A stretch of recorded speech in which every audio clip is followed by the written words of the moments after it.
خناقة كبيرة وليلة كبيرة بتحصل دلوقتي في فرح كروان مشاكل، بالصوت والصورة مشاهد لأول مرة. ايه اللي حصل لكروان وايه اللي حصل لعروسته وليه بيحصل كده معاه؟ وده كله بعد الخناقة الكبيرة اللي حصلت، ضرب بالكراسي والجردات كلهم فضلوا يطردوا في المعازيم ومحدش عايز يمشي. وكمان كروان مشاكل مقدرش ياخد نفسه لدرجة انه وقع من طوله وقال: حرام عليكم الفرح باظ، انتوا بتعملوا فينا ليه كده؟ انا ولا شغلت اغنية ولا عرفت استمتع خالص بفرحي. حرام عليكم، العين حق، انتوا حسدتوني ولا ايه؟ حرام عليكم، مكلف الفرح 5 مليون جنيه وجايب لعروستي ايفون هدية جوازنا.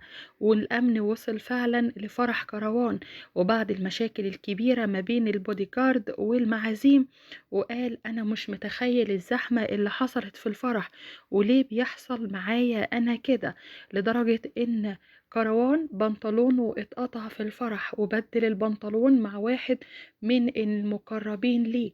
وقال: اللي بيحصل معايا ده ناس مدبراه علشان يبوظوا فرحتي النهاردة، بس انا مش هسكت ليكم ابدا.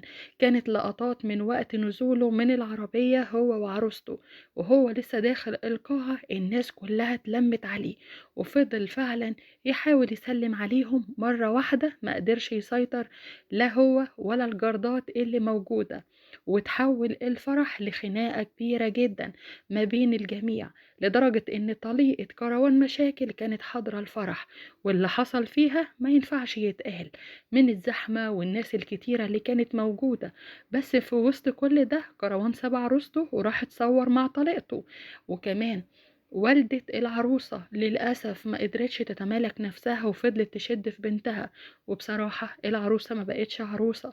الطرحة وقعت على الأرض والميك اب بتاعها كله باظ، وفضلت تبكي ومش قادرة تصدق أنا ليه بيحصل معايا كل ده. وكروان فضل يهديها وقال لها: هعملك فرح تاني ومش هقول لأي حد على المكان، وهيكون فرح ترند كمان لمصر كلها، بس من غير حضور كل الناس دي. الناس دي كلها جاية تاخد اللقطة على قفايا، عايزين يطلعوا ترند على قفايا، بس انا مش هسكت ليكم ابدا. بوظتوا فرحي وانا اللي هعمله فيكم مش هتصدقوه. انا ما كنتش ناوي ان الليله تكون بالشكل ده. انا لما اخدت عروستي من عند الميك اب ارتست وجبت لها تليفون ايفون هديه وقابلتها بالورد كنت رومانسي وكانت الحياه جميله. ليه عملتوا فيا كده بمجرد وصوله القاعه؟ لدرجه ان الامن اللي خاص بالقاعه فضل يطرد كل المعازيم بس محدش مشي، ووالد كروان اتحبس جوه الأوضة عشان كان خايف من الضرب والكراسي.